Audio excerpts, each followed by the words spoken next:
There is no denying it. Nate Rickert is a real cut-up. Sometimes I have baseball cutting parties with my friends, but generally I'm a one-man show. Nate went to college to study accounting, but he spent a lot of time at Truman State on the pitcher's mound. Even though his 70-mile-an-hour fastball wasn't exactly tearing up the game, he discovered a new game by tearing up the ball. The first one I made was just something that I thought would look cool, hang it on my own wall in my room, and a couple of my friends wanted one, and so it started kind of to snowball. What Nate makes is a kind of folk art he titles America's Game. They are U.S. flags made from old baseballs. The stripes are strips of seams. The stars are swatches of jersey fabric. The symbolism that baseball and America are stitched together.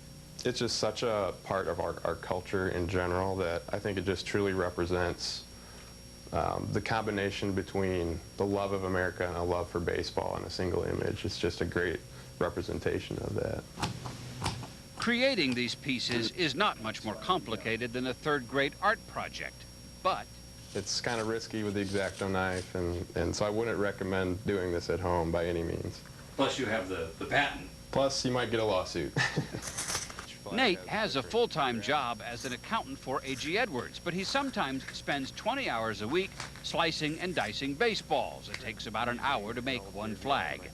Nate buys his materials from high schools looking to get rid of torn or waterlogged balls that he can then repurpose for this higher purpose. I've had people ask, have you thought of other sports? Basketball, soccer. But really, they're not America's Game. They're just other sports. These are all T-shirts. Nate's artwork is so popular he can barely keep up with demand. So he started selling the image on prints and T-shirts, which have been sold for the past 3 years at the Baseball Hall of Fame in Cooperstown and at the Old Busch Stadium. But his most impressive sale so far came in a phone order from Washington.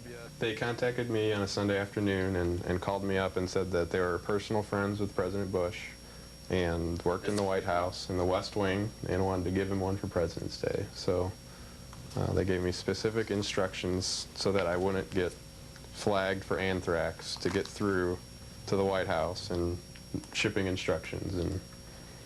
But I haven't heard where he's hanging it or if he ever got it, so hopefully he has. Did you charge it? Oh, yeah. The suggestion has been made that Nate outsource some of this work so he can create more of it.